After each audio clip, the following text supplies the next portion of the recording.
I think people don't necessarily look hard enough to find these children in particular. I think that the world of crime is quite complicated. We've had, to quote colleagues in the police, they are awash with online harm and online exploitation.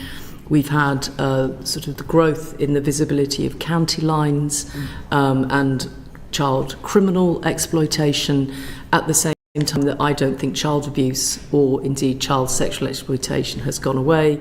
And certainly from the evidence that we saw during the audit and the visits that we undertook to some police forces, it is clear that it is still happening.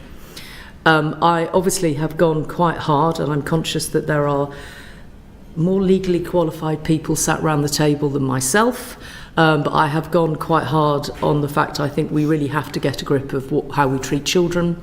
This again dates back to Rotherham, where I listened to the testimony of a young woman there. She was a child at the time that was multiple raped by multiple men on multiple occasions as a 13th birthday present, in the knowledge that her perpetrator said it would be not seen as rape, which she believed.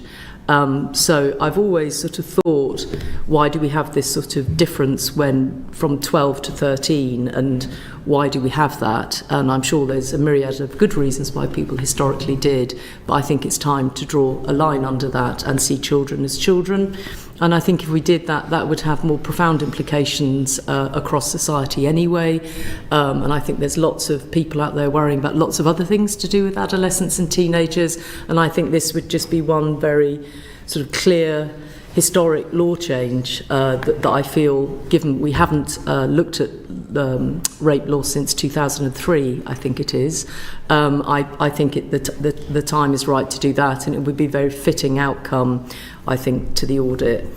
The other thing I wanted to just put in some context is I'm calling for, and they have agreed to, a national police operation. I think the big thing I want to happen is a national criminal operation. I suggested, and they've agreed, it's led by the National Crime Agency. That's in part because Stovewood, which is the NCA, were brought in to South Yorkshire Police in 2014, actually after Alexis Jay's report, not mine. I was there when Stovewood arrived, and I can see over their years of doing good police work that they've built up a very high level of expertise, which actually you can see other forces could benefit from, and it would also give confidence to victims. And really that's my sort of big ask, I suppose, is that there's an irony, but anyway.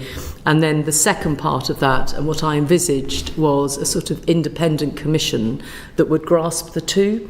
So you'd have a police criminal investigation, and then obviously I have asked for, and they have agreed to do, a national inquiry where I want very strong footprints locally. I want it to be a different type of inquiry to perhaps things that have happened before, and I do see a link between those two. I think that they should feed into each other. The national data on grooming gangs is sound not often accused of being a civil servant, but incomplete and unreliable is what is written here. I would say that's putting it mildly. And I feel very strongly on issues that are as searing as people's race, when actually we know the prejudice and racism that people of colour experience in this country, to not get how you treat that data right, actually I think is a different level of public irresponsibility. Sorry to put it so bluntly, I didn't put it that bluntly yesterday, but I think it's particularly important if you are collecting those sorts of issues to get them 100% right. And if you are not getting them 100% right, please don't use them to justify another position, which is potentially what happened.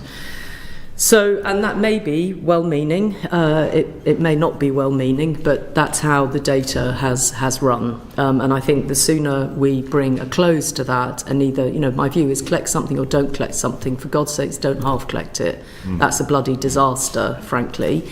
And so then, I think it's a matter now of public record. We dug deeper into 3 police force areas where there's a clear higher rates of child sexual exploitation offending and dug deeper into those to see whether they had established the facts and figures, and they had established the facts and figures much more than the national data.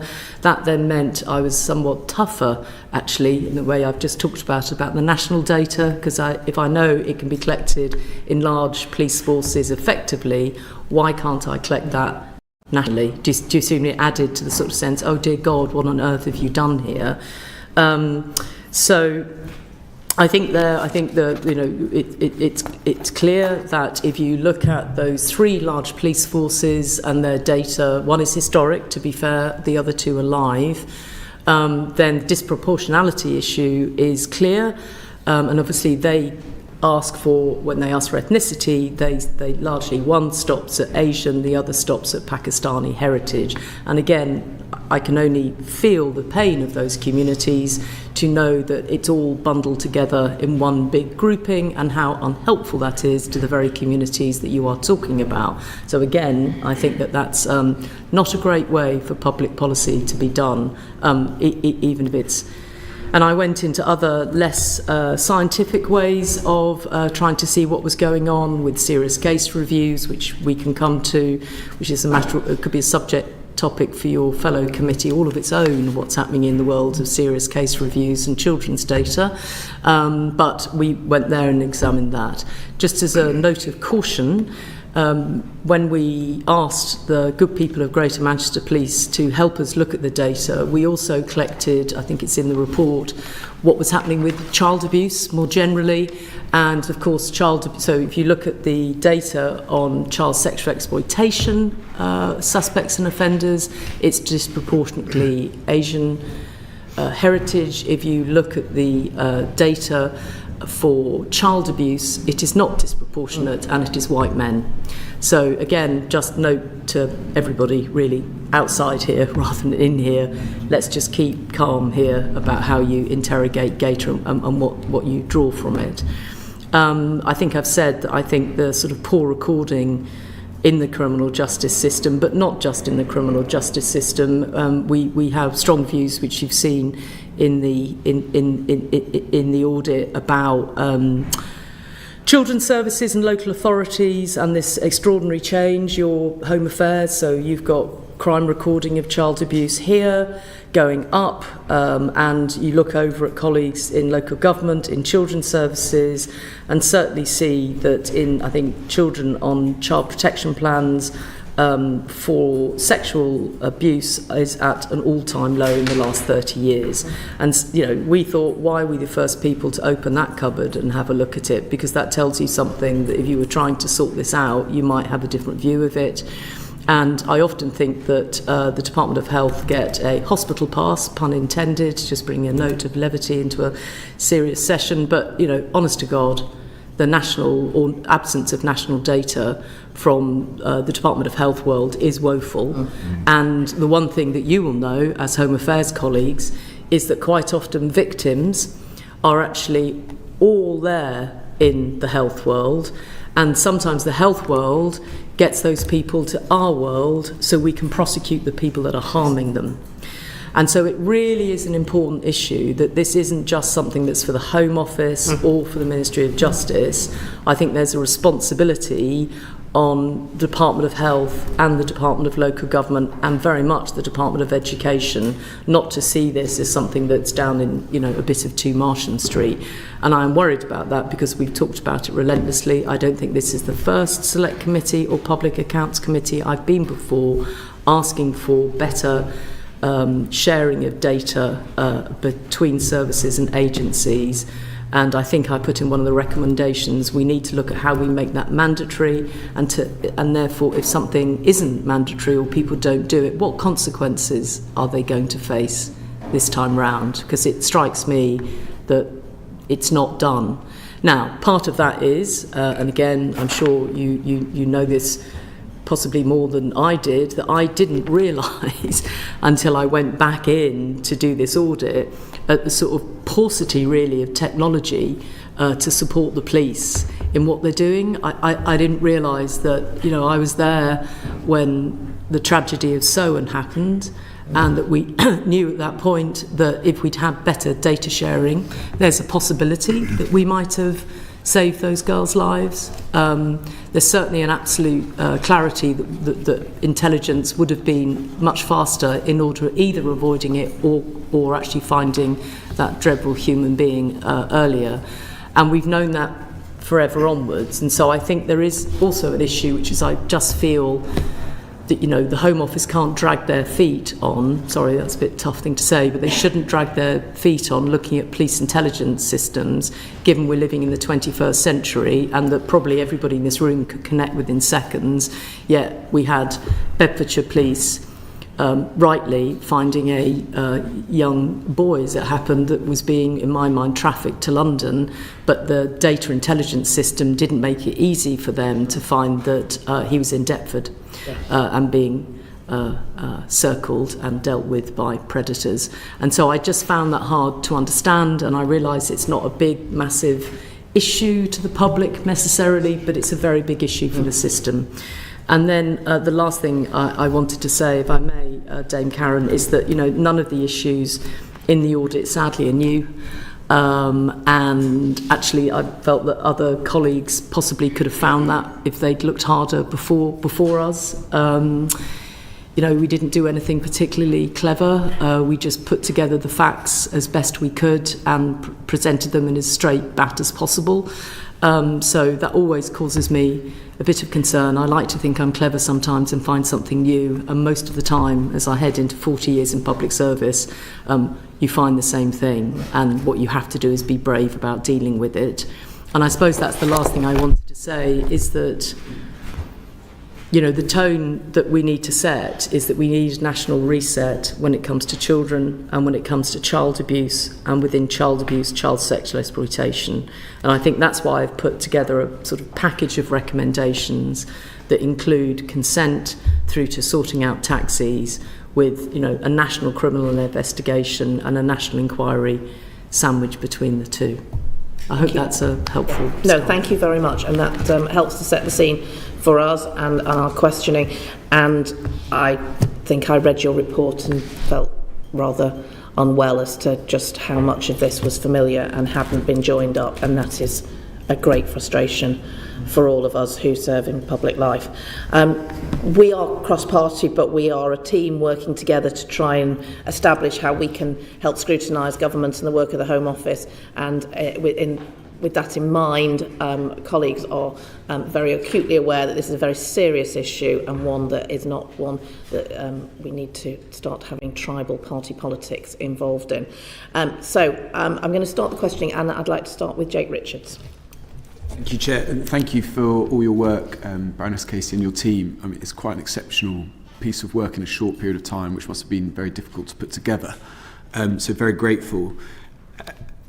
What comes across in the report and in your opening statement, in particular your personal note, Baroness Casey, at page 11, is just the kind of extreme sense of disappointment, and that word is probably mild, and you could have used stronger language at what you found. I just want to get a sense of the evidence base for that disappointment. What are we talking about? How did the audit, in broad brush terms, realise that things had certainly not improved as you'd wish from your experience in Rotherham?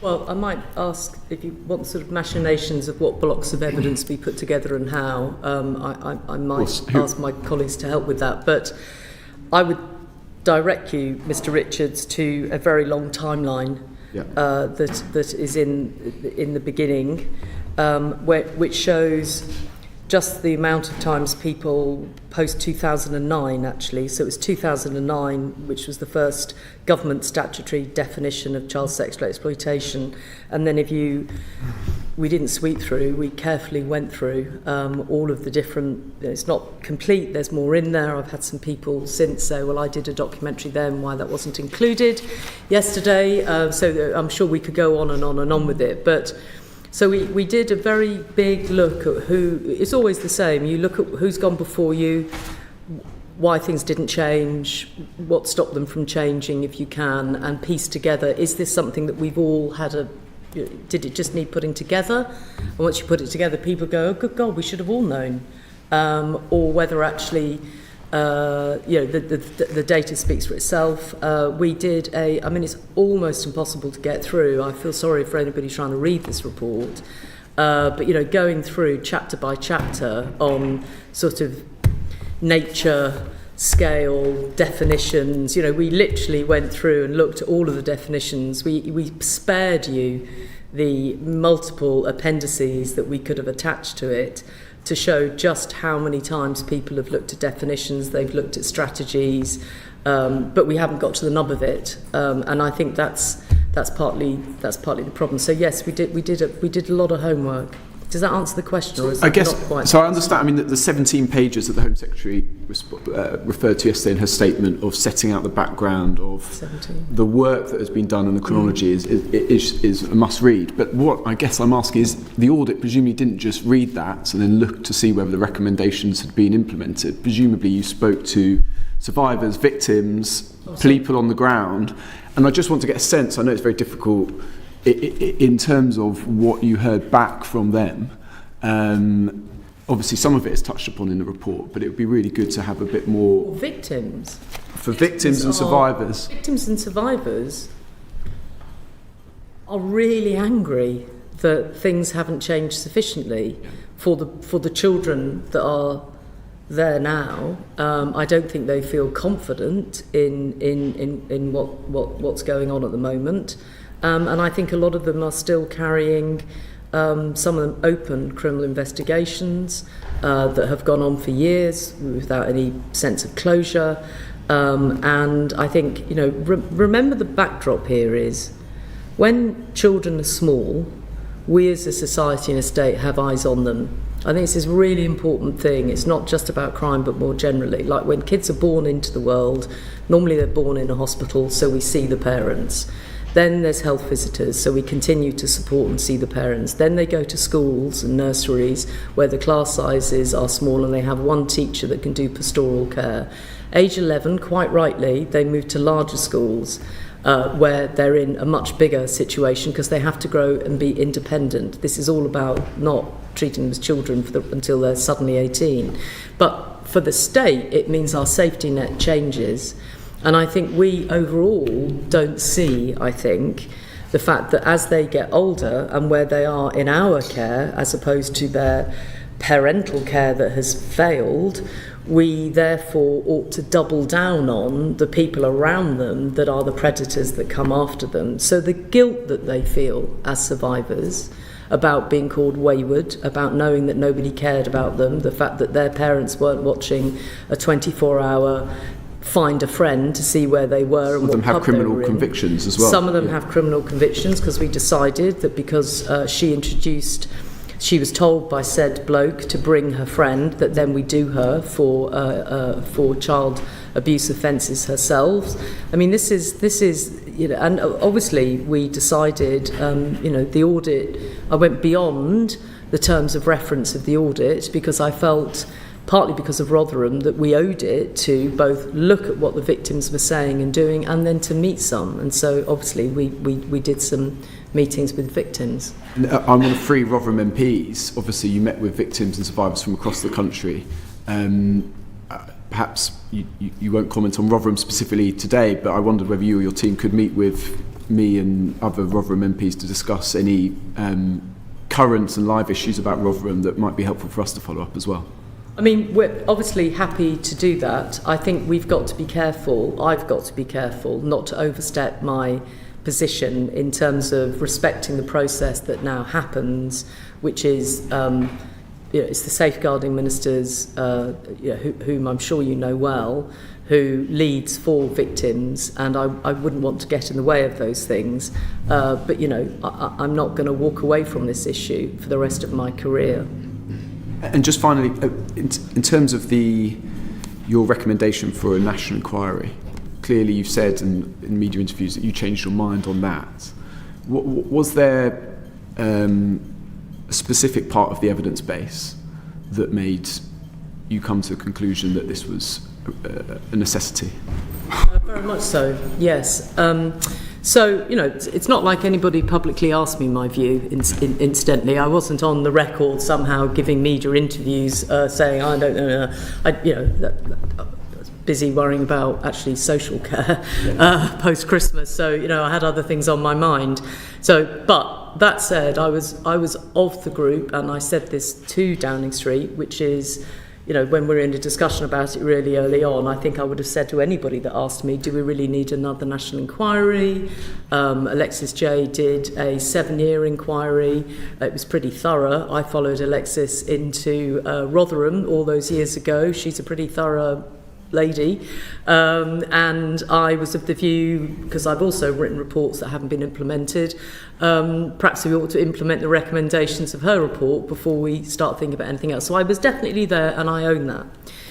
Now, during the course of the review, it became abundantly clear on a number of fronts that if we didn't have a national inquiry as opposed to just a series of local inquiries, then we wouldn't get to the issue of accountability.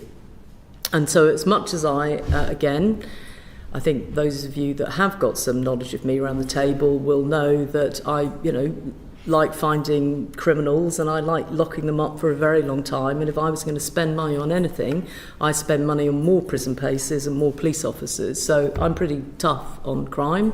And so I also had to be convinced that we needed what at some level I was thinking, if I'm going to ask the public to spend money on anything, do you know what? I think I'll go and get some more criminals. So that's very much was my position.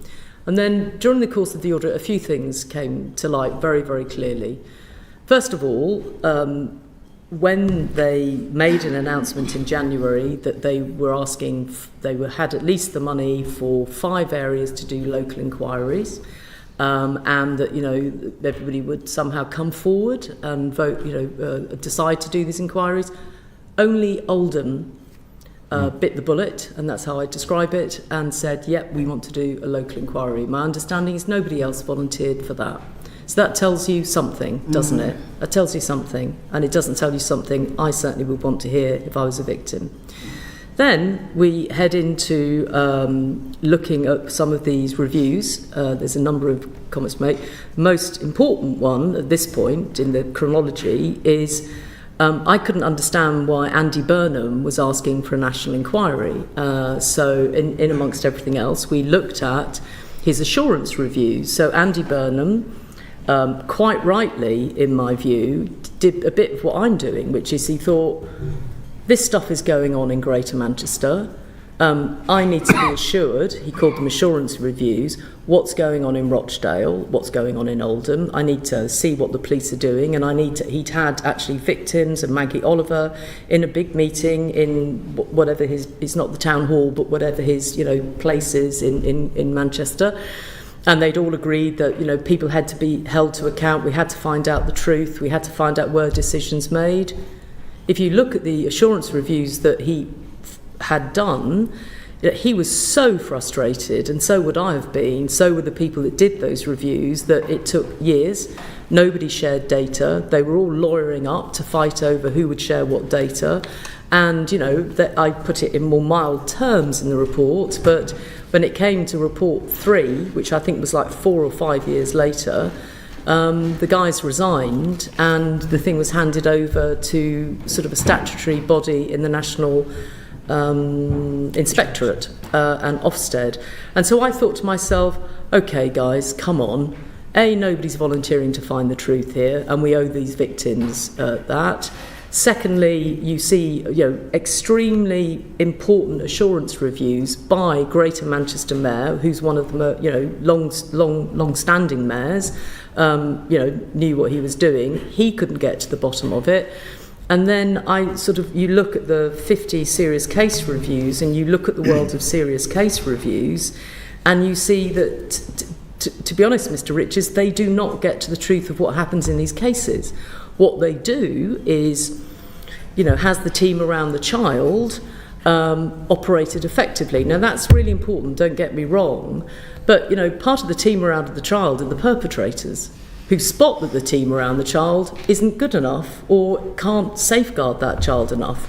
Do we talk about the predators in any of these serious case reviews? Did we know about these predators? Were we properly safeguarding the children? Sorry, you can tell from my tone. I said to everybody, I'll be really measured. Don't worry, I won't get, like that about it. But when you start talking about this, you think, yeah, That's why I want a statutory inquiry, and that's why it has to be national with strong local, there's a connection between the local and national. So I know it's not what everybody wanted, but I think it's absolutely the right thing to do. Just finally, recommendation 12 is about funding. Predominantly, you mentioned money for prisons, you mentioned money for police officers. I mean, have you had any assurances that there is going to be funding for this going forward, or is that a recommendation and you wait and see from government? Well, the recommendations, all 12 of them, were accepted unreservedly by the government yesterday, and I put recommendation 12 in deliberately to ensure, apart from the fact I only like even numbers, but leaving that, I'm sorry, I'm in that mood today, aren't I? I can tell. It's a really important thing to make sure that we don't let the victims down again by not doing this properly. So, having gone from, is this the right way of spending public money 4 months ago, I think it's the right way to spend public money. We made it a recommendation so that, in 6 months' time or 2 months' time, people such as yourselves are able to ask the government what has happened with that recommendation, because it means every time people double check on the recommendations, their implementation, one of them will be on money. But to be fair, we only gave them the report about 10 days ago, and they were out yesterday responding to it. So I'm sure there's detail on each one of those recommendations that has to be worked through. Thank you. Ben Maguire. Thanks, Chair, and thanks, Baroness Casey, and your team for such fantastic work and for turning this around so quickly. Just picking up on the Alexis J recommendations, I noted from your executive summary that you've kind of assumed those recommendations are now going to be implemented. We've obviously had lots of reviews dating back to Lord Laming 2009. The Alexis J review, I think, took 7 years. Now you're proposing another national inquiry. My big concern is constituents like mine, Nigel O'Mara, who was a victim of child sexual abuse, reliving these experiences over and over again. He's told me that he's had severe mental health issues and trauma having to relive that during the Alexis J inquiry. Which of these J recommendations are you most concerned about not being implemented? Because I know you've kind of worked on the basis they will be, but are there any out of that list of 20 that you're concerned won't be in the near future? Well, I think there's a couple, isn't there? The Child Protection Authority. The government have said that they're going to do that, but I suppose that's one of the things that, one of the major themes in the work that we've done, and that obviously Alexis J did, was the importance of bringing those different safeguarding policing systems together. And if we don't do that, we're going to continue to have this problem of, in these sorts of cases, the need to go out and look for evidence to protect children proactively and those sort of things. You won't get that without a very, very sort of strong child protection arrangement, which is more than a safeguarding partnership, which may not, in practice, work kind of operationally as well as strategically together. So I think that would be the kind of, from what we've just done and looked at this, and what, as Baroness Casey says, that the history of many of these reviews tells us is that's what we've got to get sorted. And there's no reason technically anymore to make that difficult. Yeah. So the sharing of data is probably easier now than at any time in my entire career. And so I think that some of the, and it's not expensive, it's just getting the safeguards around privacy right. But I think often we use the safeguards around privacy to protect our own agency interest and not share data. So she was right about that, and we totally support it in what we found. Just quick follow-up on that. I noted that recommendation 7 in your report calls for changes to the way police share data across boundaries. I'm thinking particularly in my own area of county line drug gangs, which you referenced at the start. Yeah. You mentioned that it needs changes, but you don't go as far as to say that it needs a whole new IT system for policing. How can you square the circle there? Because it feels like there needs to be an overhaul, there needs to be a completely new system in place to make sure we avoid these things slipping through the cracks at police boundaries. Well, partly you've got, police IT systems tend to evoke lots of sighs and rolling of eyes, and I don't know how many police systems that we've seen, big IT ideas that haven't quite, materialised as they planned. But some of the kind of good work that we've seen For example, the organised exploitation team that is funded by the Home Office, and some of the kind of action taken in other areas means you don't actually have to create a whole new IT system. You can now use you can use all sorts of tools to read existing systems. So this is not like 40 years hence we've got a new system and everyone's going to switch it on and it's going to work. I think it's modern technology. I think probably allows for that to happen. So I don't think we're waiting for a brand new IT system, and we've seen plenty of sort of good arrangements in areas which have kind of overcome that, and the kind of TOEX schemes are really helpful at developing tools to help people do the job, police do the job they need to do rather than waiting. I think that, my living nightmare is if you say to any large statutory organisation, dare I say even the civil service, I tell you what we need is a big digital overhaul. The coffin of that 2 or 3 years down the line is I've never been asked to audit that, but I'm sure I wouldn't have to look very far. So Sarah's absolutely right. Bedfordshire Police, for example, small but mighty, have piloted a really straightforward way of doing a police intelligence database. The TOEX thing is there for the taking. It's like what we didn't want to do is give everybody an excuse to say, we can't do all of this because it's going to take us 300 years and £300 million to have a think about it. No, there are things right there, right now, that both tech companies can offer you, but you've also got expertise in your own organisation. So can we crack on and do it, please, rather than spend 300 years having a digital overhaul that won't overhaul anything? Thanks. Jenny Reid. Thank you for your audit and report, and also thank you for coming here today and this morning. We really, the whole committee really appreciates it. I'm a Scottish MP, and the vast majority of not just what's in your report, but Alexis J's recommendations as well cover devolved issues, but much of what's in there, like a lack of mandatory reporting, gaps in data, could equally apply in Scotland as well. And I'm a bit concerned that it's not getting sufficient attention, scrutiny north of the border, and that we don't have a kind of similar push up there. And I want to be kind of reassured that isn't the case. Do you have any thoughts on that? While you were doing your audit, were you contacted by, or did you communicate with any Scottish organisations or indeed any devolved institutions? I don't think we did. I mean, I think something to do with Glasgow has just passed through my mind, but I'm not entirely sure why. But there was certainly a case in Glasgow. I think what I would say to anywhere in our country is, don't just read this report and think it may not happen to you. I think it's quite right what Mr. Maguire said. Places like Cornwall, until county lines came on the map, may not have been places that this type of exploitation might have been so obvious in. It might have been, it might not have been. So I think, and also Police Scotland, of course, is Police Scotland. So you merged your police forces several years ago into one Police Scotland. So your data sharing should be technically more effective. No, it's not. Okay. They still have the old IT systems. Then they should have less of a barrier to merging those databases and having something over the top that would be helpful to them. But even if they were to do that, what you've then got to do is get all of your local authorities and your health sector on board to share data about vulnerable children. Now in Scotland, frankly, that should be easier given the size both of your population and your statutory sector than trying to do it across the whole of England. But it's often the cultural barriers that get in the way, not the logistical barriers. So I'm sure it's an issue for Scotland.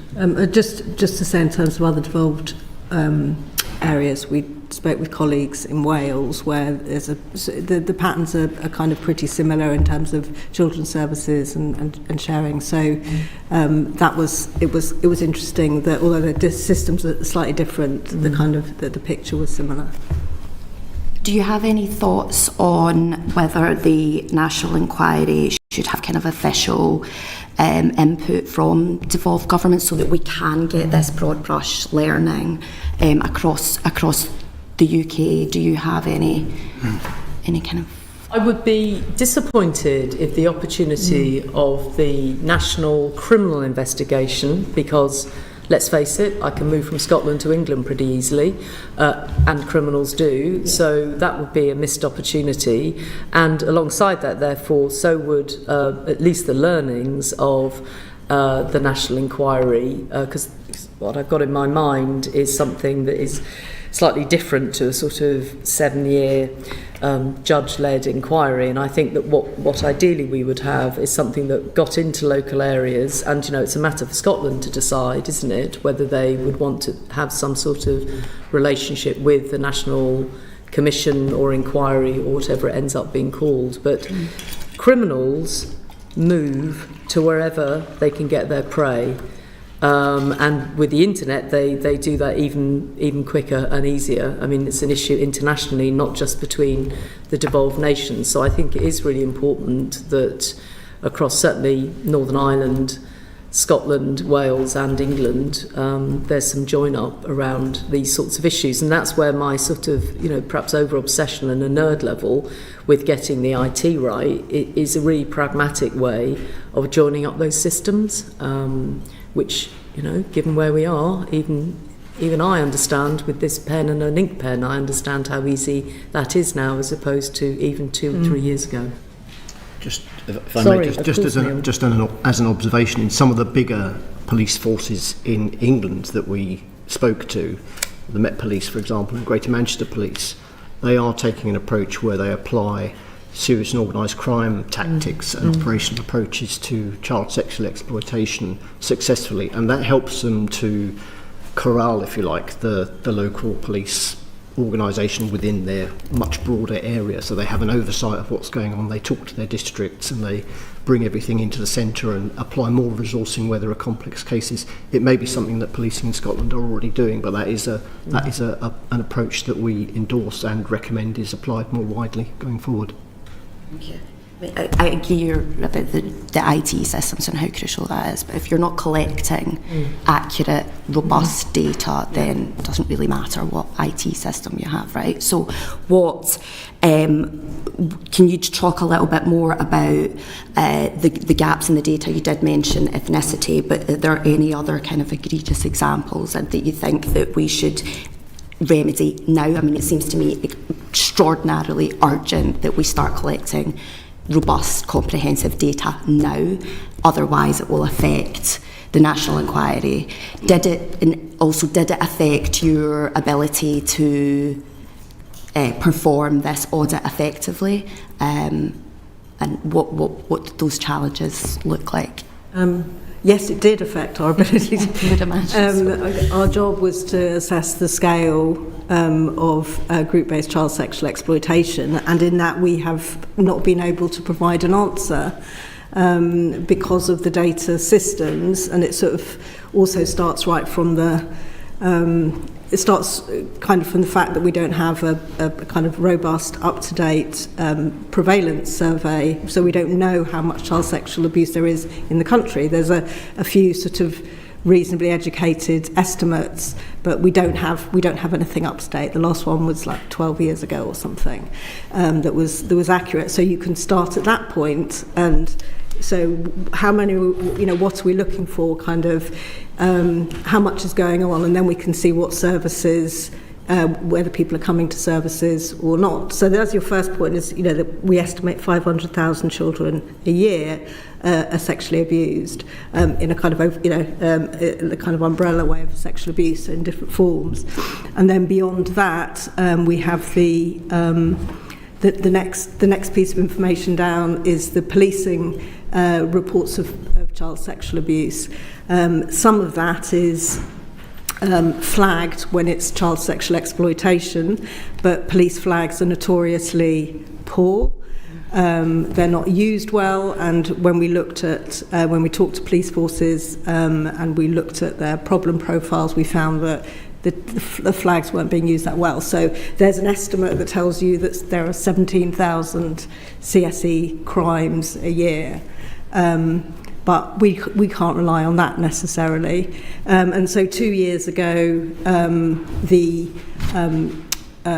Child Sexual Exploitation Task Force, which is kind of a national policing capability, started collecting, asking police to send them their data, and they are kind of basically analysing it manually, effectively, to look at the number of child sexual abuse cases which fall into the sexual exploitation and are carried out by more than 2 people.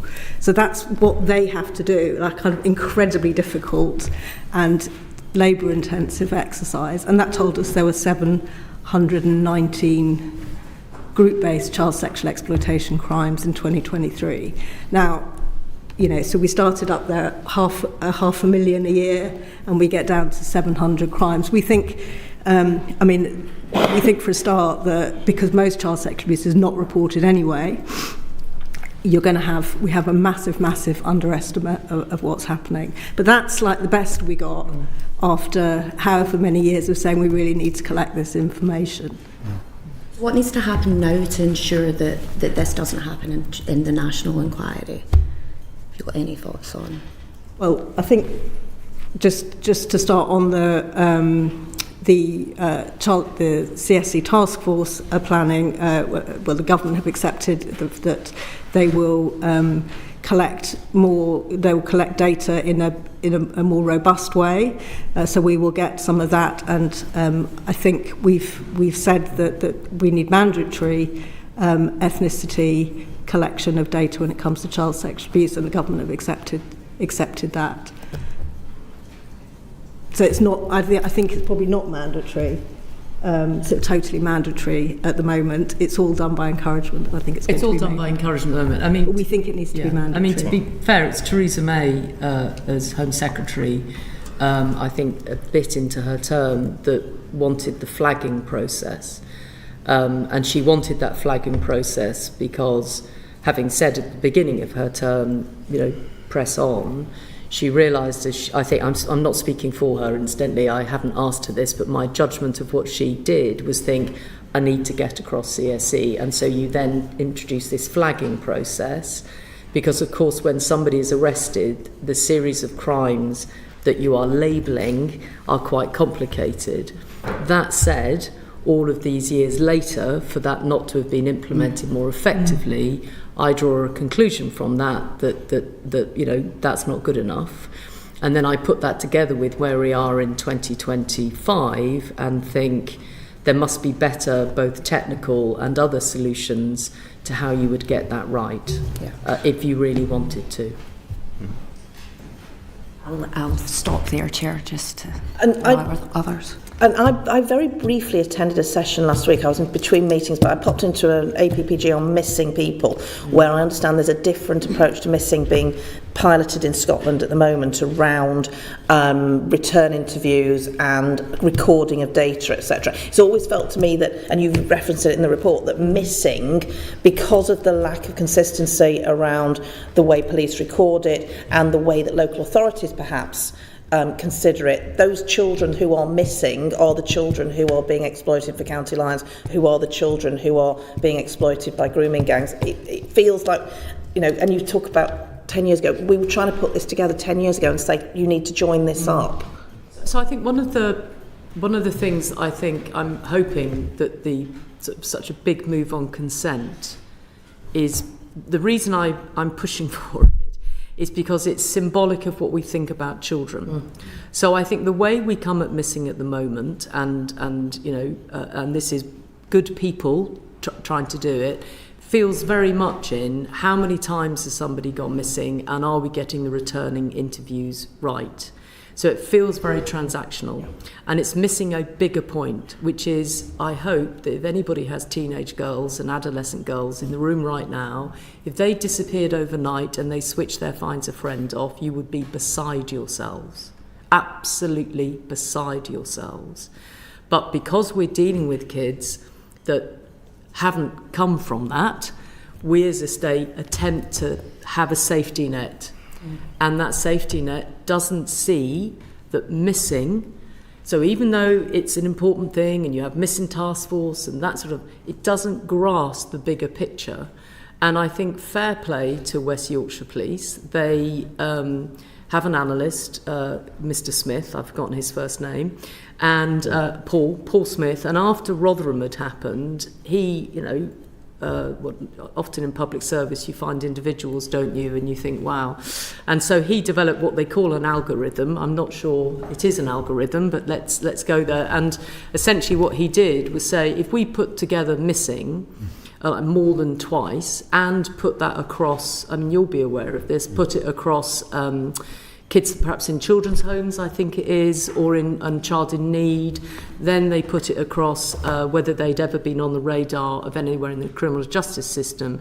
Hey presto, you have a completely different cohort. And I think that we say as a system, and I include myself in this, missing is really important, but then it really turns into a transaction rather than, oh dear God, where is this child? Now, if we had rape laws that meant when said child has gone out all night with said perpetrator and his friends, that we will do them for rape, it changes the conversation of the state, really, because rape is seen as one of the most, quite rightly, terrible things that can happen, and particularly terrible things if it can happen to children.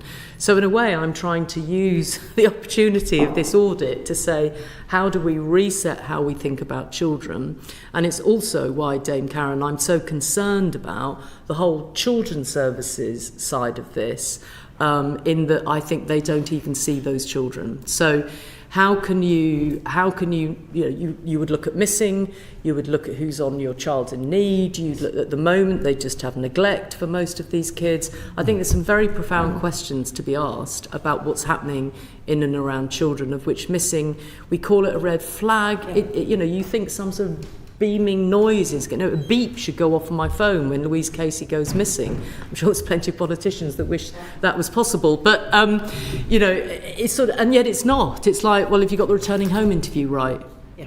And I think we're just in the not right place on it, and it screams out of the voices of the kids in this report. It's the lack of joining up on all of this and the lack of all the agencies. Exactly. And I was thinking earlier about when you were leading on troubled families, and I worked with you on that. Exactly. The joining up made all the difference, and we simply haven't joined up on all of these different red flags that absolutely should be front and centre, and the agencies, and I'm afraid there's a tendency, tick the box, I've done my job, I've covered myself, I've covered my colleagues, but I'm not going to apply judgment and I'm not going to join this up, and that needs to change.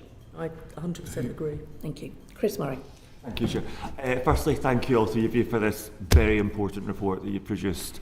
I just want to go back into that question of when you decided to call for a national inquiry, because we had Alexis J here, we had Tim Crowther here. You said yourself your own views evolved on the need for a national inquiry, and I cannot tell you how shocking it was to read, or how disappointing it was, those pages in your report of the timeline of how little has happened over the years.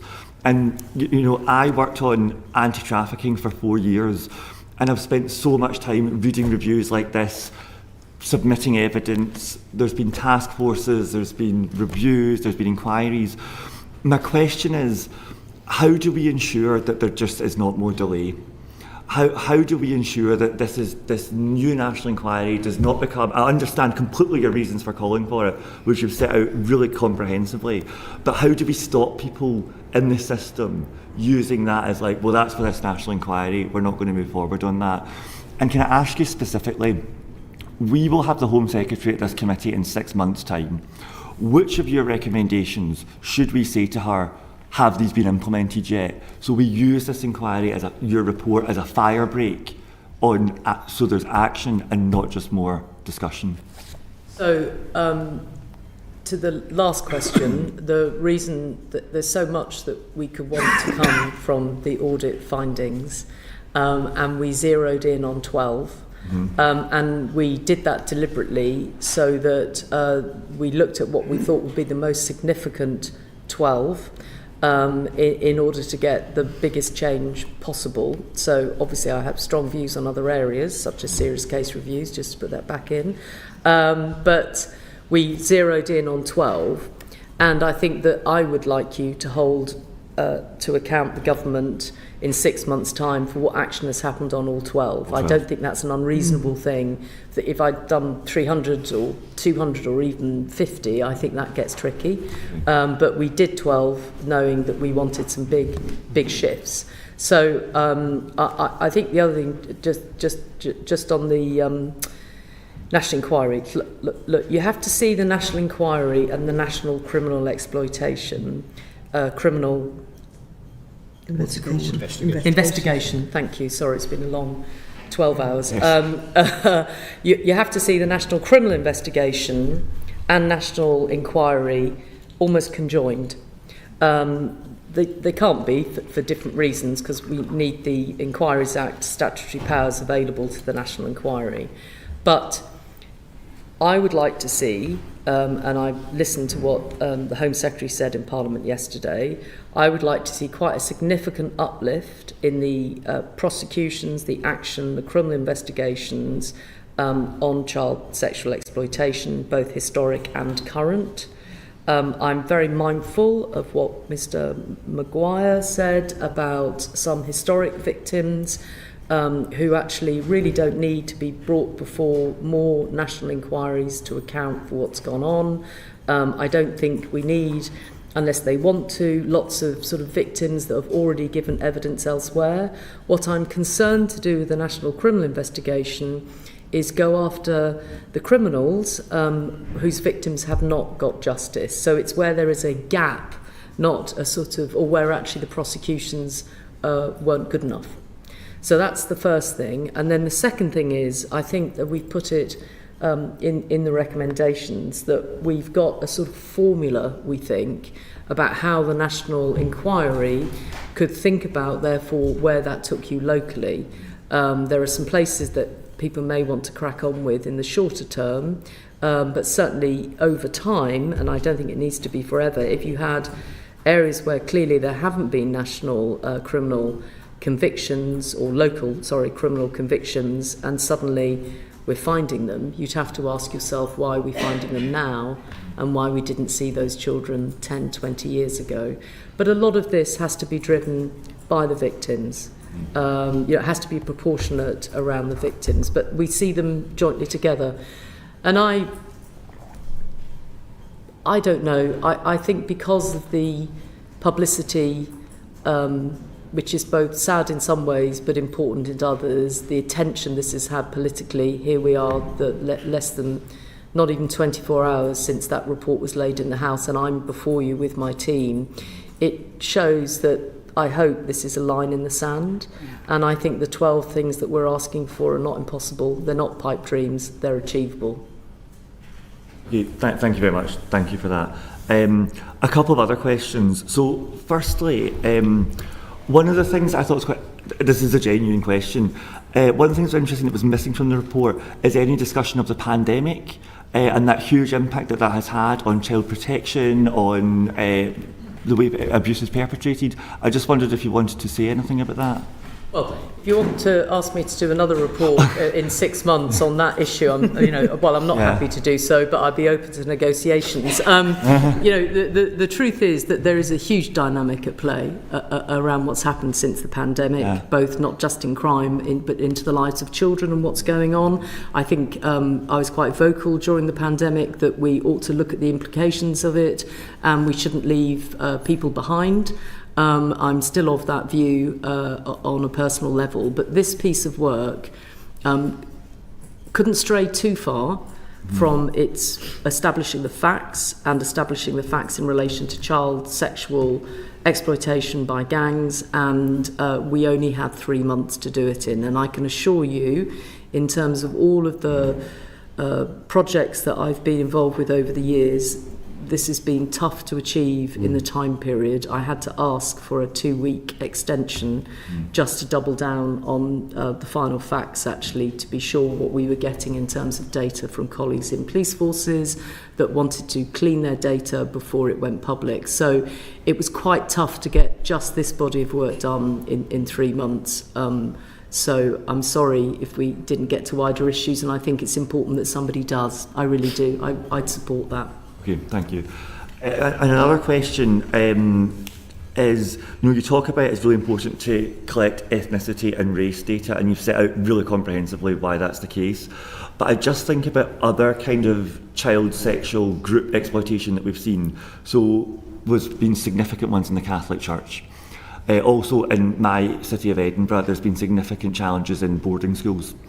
And I just wonder, are there other data points we should be collecting? Religion, for example, would be one. But are there other markers, you think, or I just wonder why ethnicity and race have been singled out so specifically? I mean, I understand why, but why not others? So chapter 4 of the report looks at what we call the nature and characteristics of child-based sexual exploitation. It's not an academic exercise of interest, finding out what it looks like. It's actually for important reasons of understanding offending and being able to, by understanding it better, being able to tackle it better. So there's a whole range of things in that chapter, including ethnicity. Ethnicity stands out as one of the areas where data collection has been really poor, where it's been seen as an optional extra.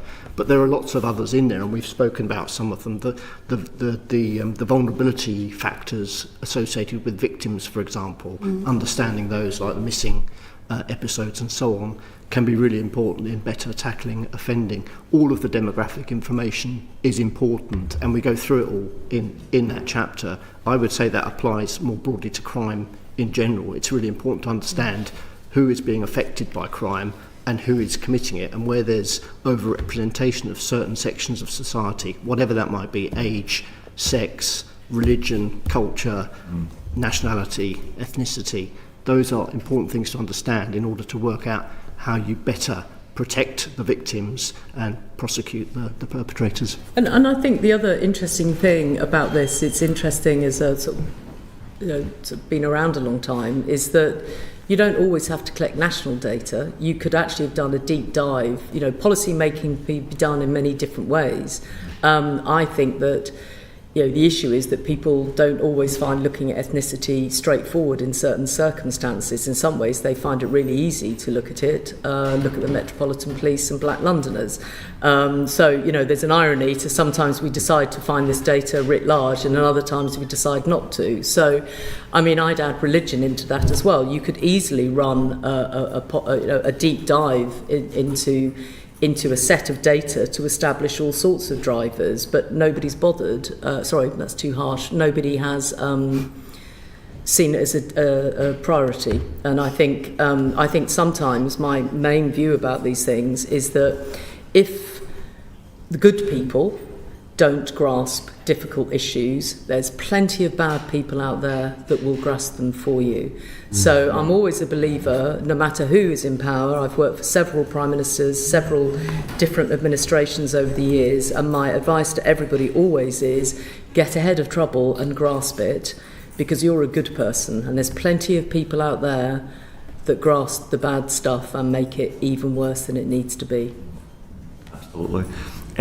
You mentioned in your report that... Alexis Jay did an absolutely stunning job of holding institutions like the Catholic Church and the Church of England to account, and children's homes. Her and her team, her fellow commissioners, journalists and victims have pushed it and pushed it and pushed it, and she lifted that lid and showed it for what it was. And I think now, I hope nobody in the Catholic Church or others deny what happened and what their priest did to children. And if they did, they should face the same consequences of any other individual. So I felt it's important to say, because I think it's really important that we don't think that Alexis Jay and her team left anything should have done they didn't do. They did a really good job, and we do need to implement the findings, and we do need to own that large institutions, unless they're careful, can go easily into losing their way. And that's every institution, I think, not just religious institutions. Thank you. In the report you talk about, I want to ask about the national referral mechanism and its interplay here. So you can talk about the 49% increase in NRM referrals for sexual exploitation since 2020. How useful a tool, because the NRM is kind of broken right now, how useful a tool is that to addressing the challenges that you've seen in your audit? And specifically, I want to ask about the pilot for devolved decision making, because I asked the Home Secretary about this yesterday and she's committed to rolling it out. Do you think that will move the dial on this? Am I pushing in the right direction there? Well, we looked at the national referral mechanism and the data on those who come into it for reasons of child sexual exploitation. We were looking at it in relation to trying to understand, again, let's try and understand the scale and nature and if this was a sort of different path in. We didn't really go into the policy of it to be within, again, kind of within the time. We weren't able to sort of interrogate it, but we can see, of course, that it was interesting from our perspective to think about the kind of trafficking side of child sexual exploitation, which you know comes up a lot, and obviously it's very interesting the way that children end up in the NRM when they might end up, they should be ending up in a different route or might come through a different route. But we didn't really look at how the policy has developed. Right. So I'm probably this isn't the right sort of area of for us to comment on that. And then, sorry. I'm going to bring in Paul Kohler now. Thank you, Baroness Casey. I want to go back to that point you said about victims a few minutes ago. I totally understand the reason why we mustn't over-traumatise them again or re-traumatise them again. But I watched on Newsnight last night. I was hugely moved by the testimony of the two victims who appeared with you on Newsnight. But I was also hugely impressed by their ideas, their desire to change. Have you any thoughts on how we might use victims who want to creatively, not just as passive givers of evidence, but actually help us change the system? I think that's a really, good point, actually, Mr. Kohler. I think that my understanding is that the new government wants to establish a victims panel precisely for that purpose, to involve them in the policy making and decisions. I don't know where that's at. I don't work for the Home Office, but if you wanted to ask them about that, I think that would be a really good thing to ask them about. I think they made that commitment publicly, and I'm not sure where it's at. And I think the purpose of that panel is to go a bit beyond reliving your trauma and a bit more into specifics. And I think it's a really interesting point you make, actually, that I think in some ways the Newsnight piece and various others are allowing people publicly to say what they think should shift. And I think that's quite, I'm really open to that. It's partly the sort of session we had with survivors and victims was less about the trauma they'd experienced, but actually more about what they think should happen now and what type of things would help them. And I would say we covered off a range of things, but it was part of why I thought that the fact that they feel that nobody is straight, that they're not candid, that they don't really know what's going on, wasn't just about their own cases, it was wider.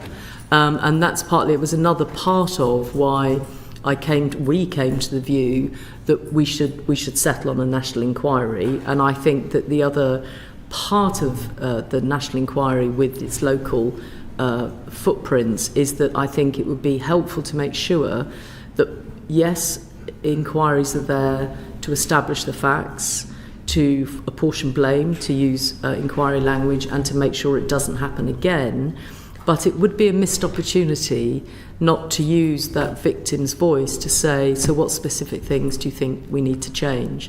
So when I was the Victims Commissioner, actually under the Coalition in 2010, 2011, going back a bit, I remember meeting victims, and one of the specific things that one of the families wanted was that prisoners that had been convicted for killing their partners could not arrive at the Court of Justice and Family Proceedings and argue for custody directly with the family whose mother they had killed. And my jaw dropped, thinking, here I am thinking I know a bit about the world, and I had no concept that we allowed that to happen. And it seems like a very small change, but it was a change I think that government or its successor, Conservative government, put through, and that was because of those victims, and I introduced them to various ministers and it went forward from there. So I think, you know, I was struck last night by both Fiona and I was struck by how practical they are in terms of what they think should change, and I think that's always helpful. Thank you. And I have an amendment to the Crime and Policing Bill around the issue of parental rights for offenders, so I'm hoping the government will do something positive on that. But we're going to go on to the national inquiry and local inquiries, and Robbie Moore. Thank you, Chair. And Baroness Casey, can I just say a huge thank you to you and your whole team for the amount of work that you've put into producing these recommendations. It is hugely, hugely appreciated. I just want to focus my questioning on the national inquiry and then local inquiries as well. And I want to start just by referring to page 137 of your report, which you make reference to Greater Manchester and Rochdale as two areas that have shown a reluctance to review past events, and they're not the only two areas that have shown that reluctance. And you pointed to the fact that they were confident that practice had improved, or that issues that had been covered elsewhere, often citing other serious case reviews. Now, I'm just going to use the example of Fiona Goddard, who I know that you met last night, but she was a constituent of mine as well as living within the Bradford district. And she has obviously made her views known. She removed her anonymity and has been quite critical of how decisions have been made in the past. One of her absolute frustrations, when I spoke to her last night before the Newsnight interview that she did, was that this feeling that local authorities, and I'm going to reference Bradford Council because that's my own local authority, indeed where she resides, are using serious case reviews, indeed hers, and indeed referencing the thematic review which you referenced in your report that was produced in 2021, which only looked at 5 children. It was only a 50-page document, of which Fiona was one of those 5 children. Yes. And heavily relying on that, and dare I say her serious case review, as a reason that there is nothing more to see here in this area.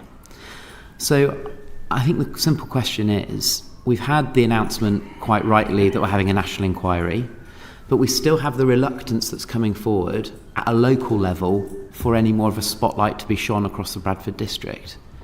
So what would your message be to local leaders that represent Bradford Council and indeed the wider West Yorkshire area of how we absolutely reassure victims and survivors like Fiona that we can have that inquiry that is focusing on the Bradford district that Fiona has called for and still calls for, and I have been for a significant long period of time? So I'll come to Bradford in a second. The first one you mentioned was the where we talk about Rochdale.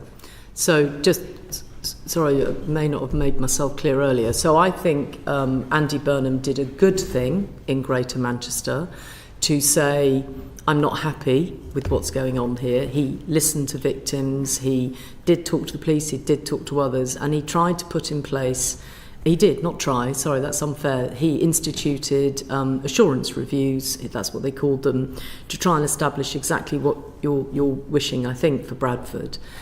And 2 good people did them. I met one of them who I know was in Commissioner in Rotherham when we were there, and they only got so far because essentially they couldn't require people to give them information, they couldn't require people to give them appear before them, they couldn't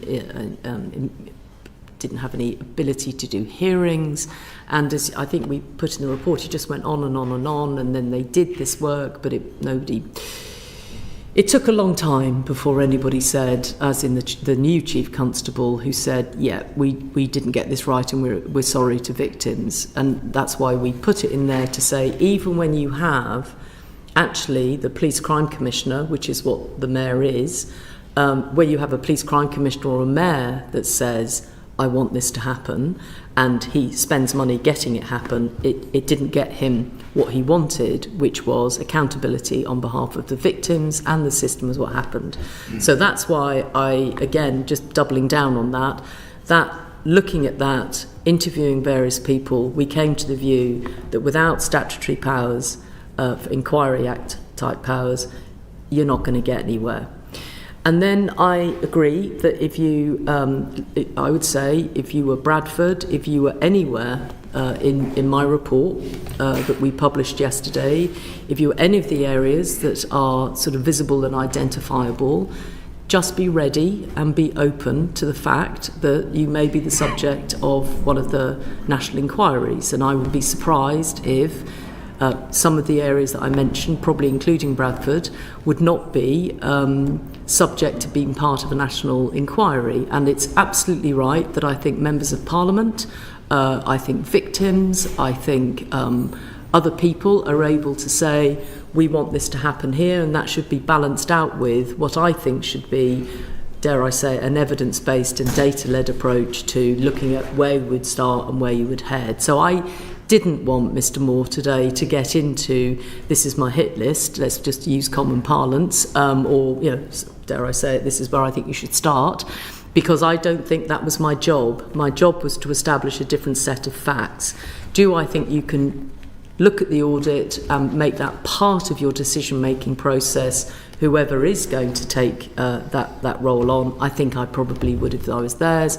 And I think, and I'm sensing and understanding, having met Fiona and seen her previously on Newsnight, good for them for giving her that voice, the government will need to move relatively quickly on making a headway on starting some local and doing the national inquiry, running into some of these local inquiries and getting on with them, because I think the sooner we get on with them, the sooner we can get accountability on the table. And even if we can never ever do right by the victims, because at the end of the day the people that did those crimes are the perpetrators, we can at least get the system to look at where it needs to apologise, where it should be accountable, and where it should make redress. So I'm sorry, it's a very long-winded question to your answer, but I thought it was important just to be as open about what I think is possible.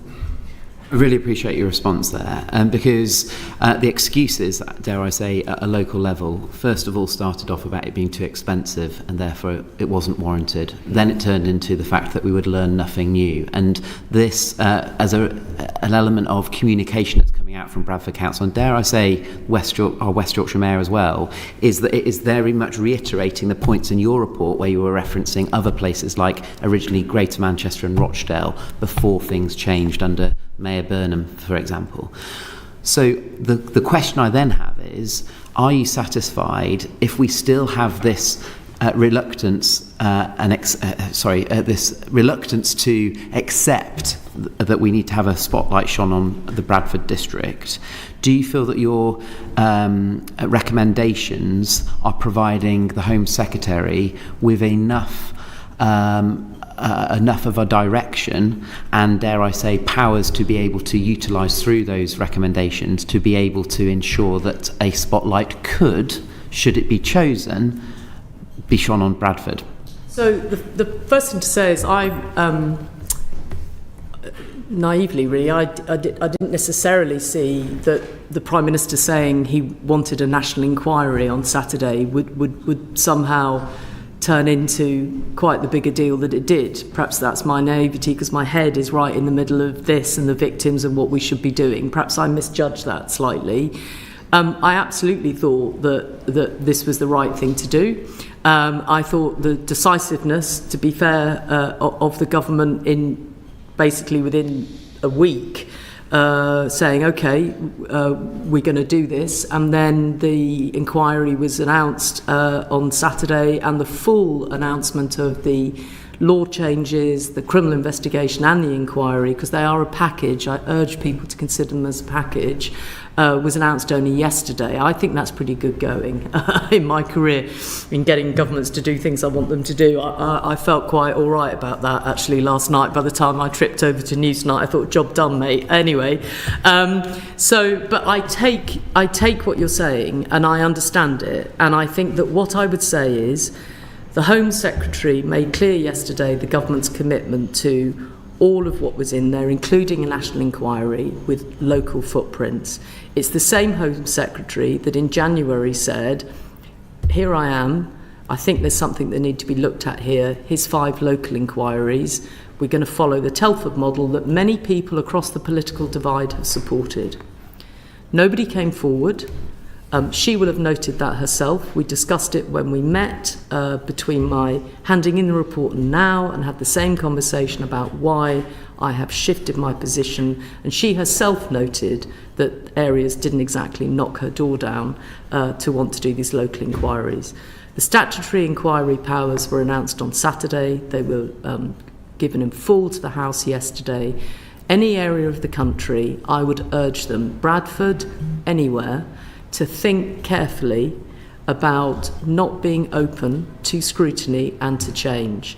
And I would urge them to think carefully, and I realise it's nerve-wracking because in the midst of all of this are some human beings that are leaders, and I don't mean political leaders necessarily, but social workers, team leaders, police officers, where we all know that when it gets nasty, they are named, and very nasty people can do very nasty things to them. Like, you all know that, your MPs, other public servants too. So we've got to be careful about not scapegoating people and creating a sort of hate monger thing at the same time that we have to make sure that we get the inquiries right and that people are held to account locally. So I would say to anybody who can see themselves in this report, be open to it.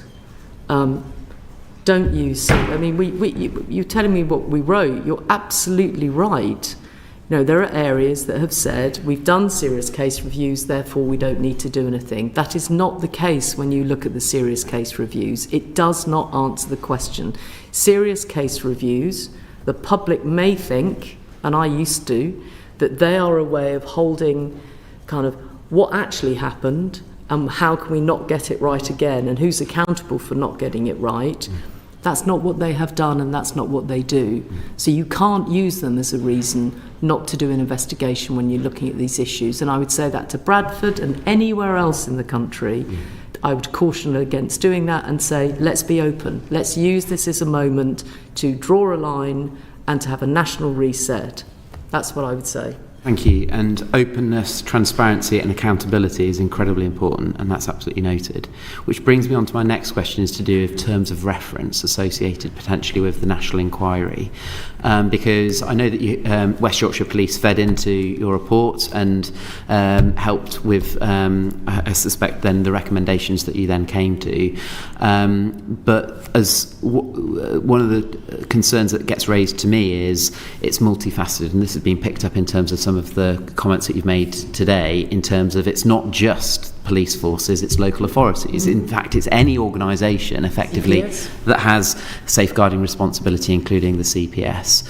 So how do you envisage the terms of reference being established, and how do you a reference getting cross-government buy-in? Yes, it was the Home Secretary that gave the announcement, but actually this cuts across every government department as well.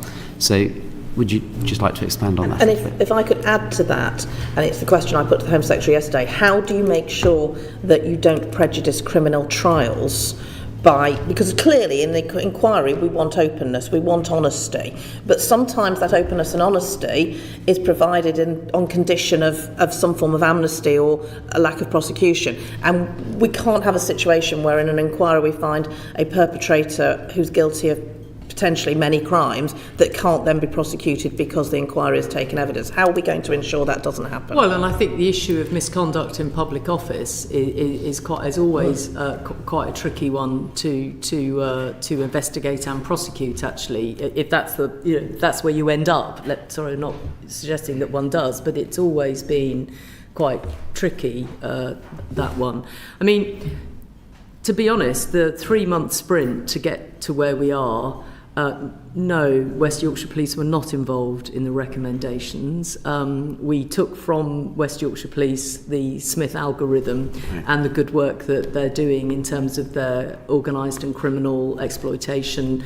We took their data, we analysed it, and we went backwards and forwards over that. But the recommendations are very much ours and mine, and frankly not with masses of consultation with anybody. In fact, I don't think we consulted with anyone. So, because this was a contested and tricky thing, and it's on my shoulders to attempt to get that right. And so, no, we didn't enter into a process of consultation with anybody at all.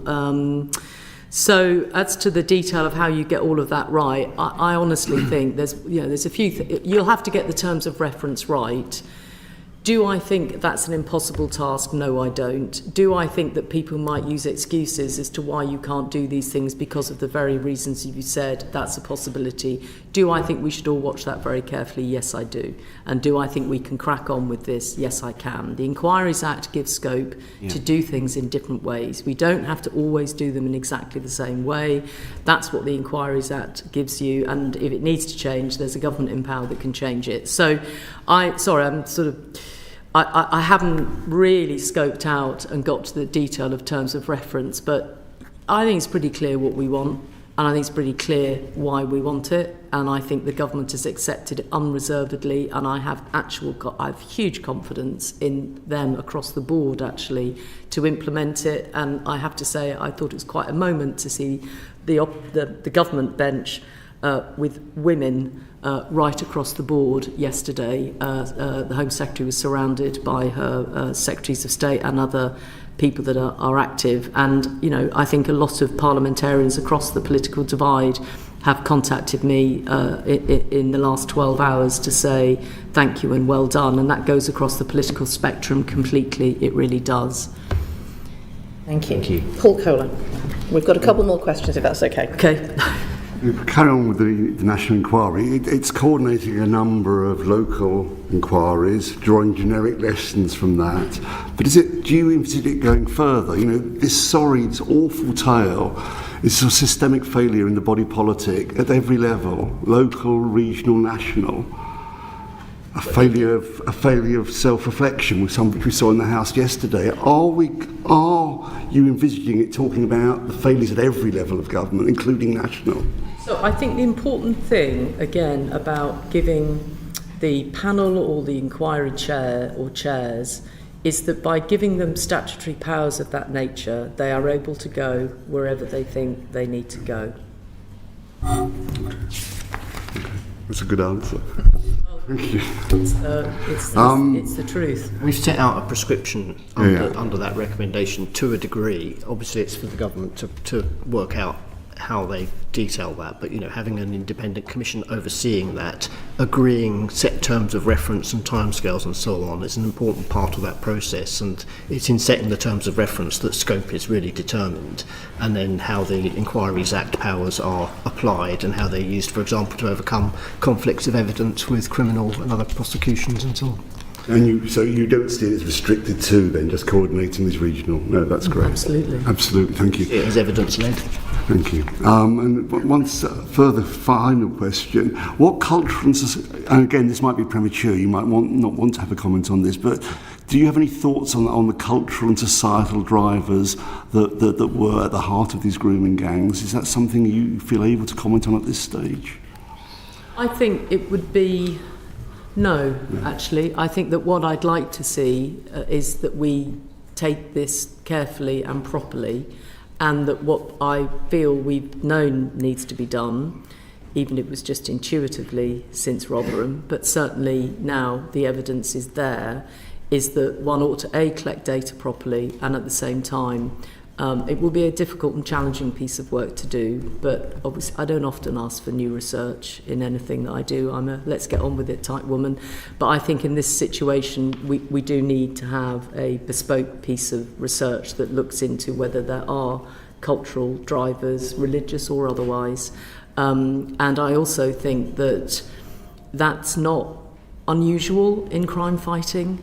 I think there's a sense that that would be an unusual thing to do. It's not, I mean, as you know, so it's quite normal to look at threat and to then investigate and understand what that threat is and why it is and how it is and who they are and where they come from and what might be doing and what type of people they are, whether they're rich, whether they're poor. There's lots of things that you look at around drivers.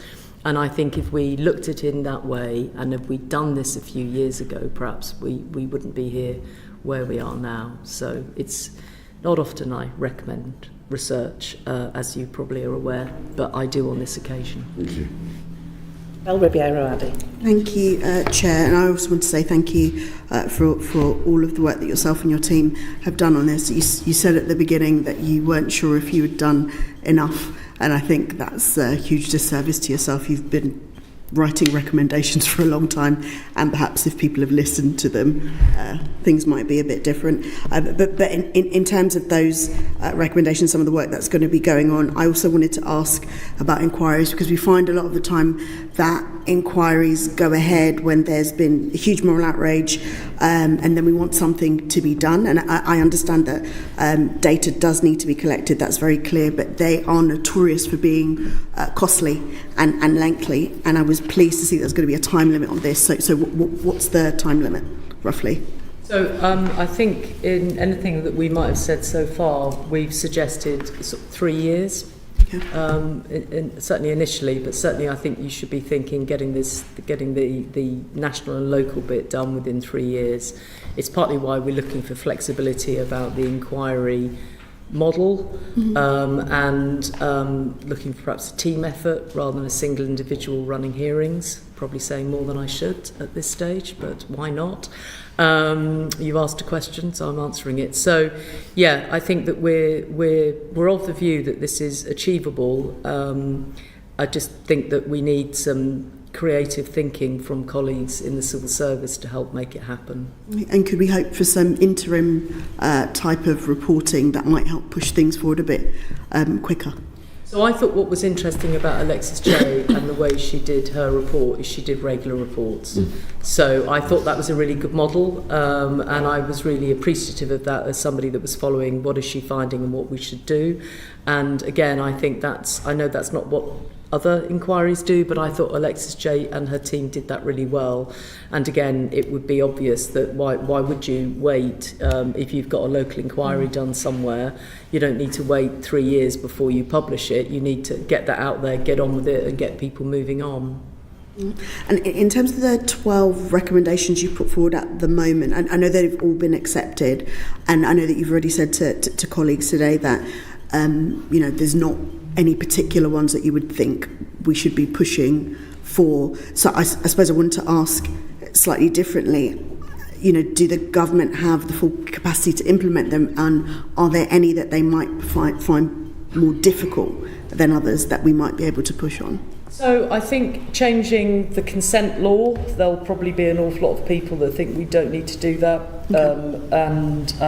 I think those people will be legal eagles that say the law is already there and we use it. I would caution that. The number of rape convictions for under 13-year-olds is double for those between 13 and 16. That Sarah reminded me kindly of that fact this morning, so I was ready in case anybody said we shouldn't change consent. You very kindly not asked me that question, which has been marvellous. But I'm worried about that one. The other one, I'm not worried about it. I'm worried societally about it, if you see what I mean, not about the government. The other one I think that will be difficult for them to get right, as in the government, is actually quashing convictions isn't going to be straightforward. So quashing convictions when you've got a single crime, prostitution, great, government committed to that, recommitted to again yesterday. I can see how you would pick that particular crime, search, prostitution, go and find quash convictions. Brilliant. I'm making that sound straightforward just because I'm conscious of time. It won't be as straightforward as I've said, but I think you can... The problem about child sexual exploitation is that in some of the cases, it is not prostitution alone. It could be criminal damage. It might be that the young woman introduced her friend to these people, and then she has been done for essentially introducing a child to sex abuse or whatever that criminal charge is, inciting a child. And so I think it will take a bit more than, hello, why don't you go to the Court of Appeal and get that sorted? It just won't cut it. And so what will happen is people like me, but also the victims themselves, and outstanding organisations like the Centre for Women's Justice will continue to have victims who have not been heard sufficiently, where we could look at how we quash their convictions. It would just take more effort and more complexity than is straightforward. So they would be my two. So I think some of these legal changes are quite tricky, and then I think the other two is to get... I really want people that have done these crimes locked up. And so I think in the noise and haste over inquiries, I would urge such an auspicious committee as this one, such a powerful committee of this one, to hold not just the government and the Home Secretary within the government, but the police and all other parties, the people that could help the police in health, the people that could help the police in children's services, to bring the men that perpetrate these crimes to justice so we can lock them up. And just two very quick ones. I note that the issue of race, and I welcome the fact that you've challenged it quite robustly, has really been quite loud, and even within the report and the Home Secretary's statement, we've touched on the issue of asylum seekers and immigration and race, and can be synonymous. But a lot of the time, these issues are about closed patriarchal groups of men, which we point out exist in all races and all ethnicities. They even exist in this house. They're the scourge of the earth, if you want to call them that. How do we make sure we focus on targeting them? Because sometimes when that noise comes about, and it has come about in this reporting, it shifts the focus away from the victims, and that's been the saddest thing. We focused on groups of perpetrators and not the victims. That's a really important point and good question, is that I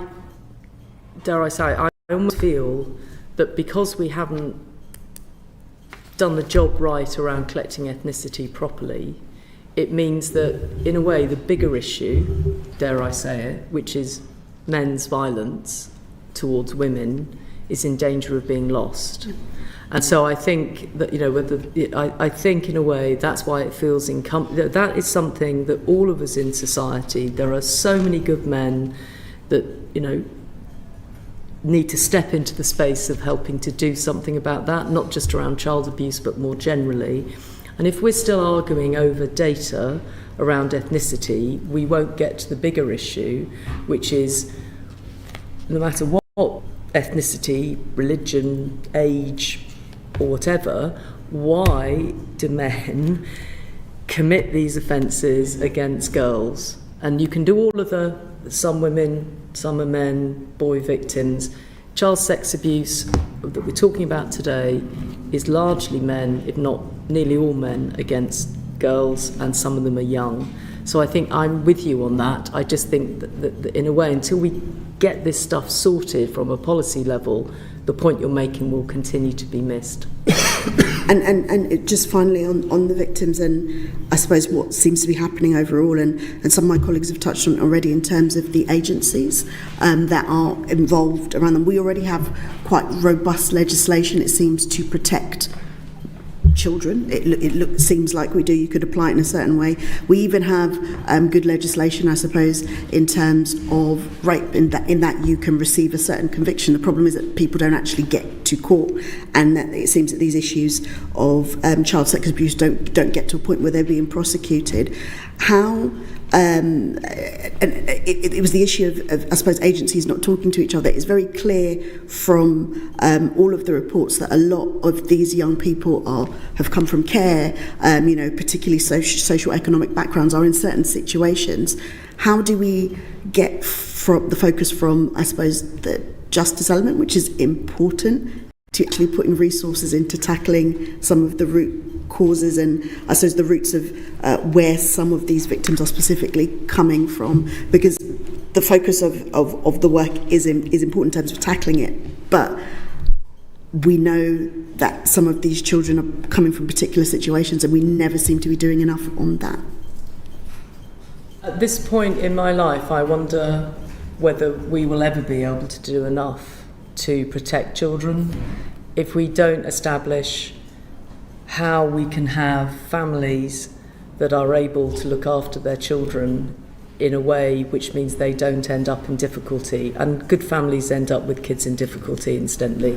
Let's not get me wrong. And I think today's been about this particular issue, but if you think back to from when I was working in homelessness in my 20s, through to antisocial behaviour in my 30s, through to whatever it was, respect and family intervention in my 40s, and then troubled families in my 50s, through to integration reviews and going back in during COVID to try and help families. And what goes right across that is exactly what you're saying, which is, if we prioritise children over and over and over, and today I'm asking people to prioritise children that are adolescents and teenagers as well, and that if we did right by that as a society, and that's why the rape conviction does mean a great deal to all of us on the team, then I think we're starting to talk again about what kids are. And I think I've had a long go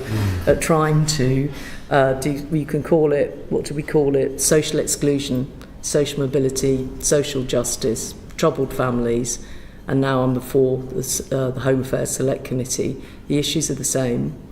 We just look at them through different lenses. But I'm really conscious. I'm with you. I just think right now there are victims of this particular type of crime that we're not doing enough for, and so I think we need to do a bit more for them. Doesn't mean we give up on all the others. Would you indulge one very short question from Jake Richards? Very, very short.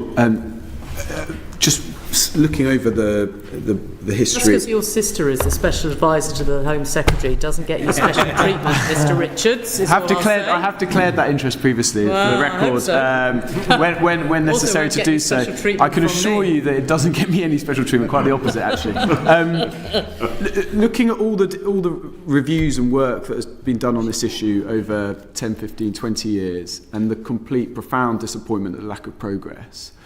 There's going to be another inquiry that we've discussed today. I mean, is there force to the argument that this needs something else, a constant, something new, a constant authority figure, such as a child sexual exploitation commissioner, to constantly keep the heat on? So I have to. Sorry, I was only joking with you. It's a very fair question. But I'm not a massive fan of constant commissioners. I've got to be honest. I've been one, and I've not been one. And I think at the end of the day, ministers are accountable for the policy that they're elected to deliver. I think that you have a safeguarding minister, you have a Home Secretary, you have a Secretary of State for Education. I'm not saying that the commissioners that are in other roles aren't there. I just wonder whether I don't want somebody sitting across the corridor basically saying they're not doing a good enough job, when actually I could have somebody sitting across the other side of the corridor getting the job done.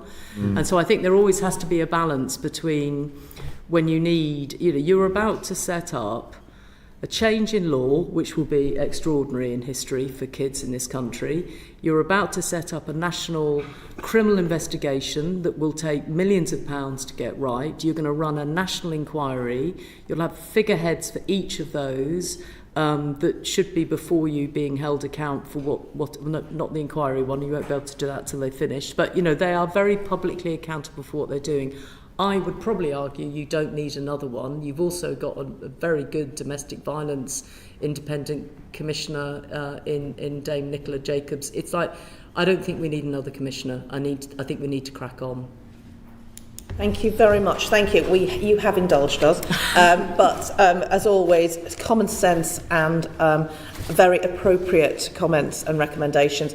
I really do appreciate your time today, Baroness Casey, and your very extensive report, which we will come back to, I know, as a committee. Thank you so much for being with us, and I'll conclude the session now. Order, order. Thank you.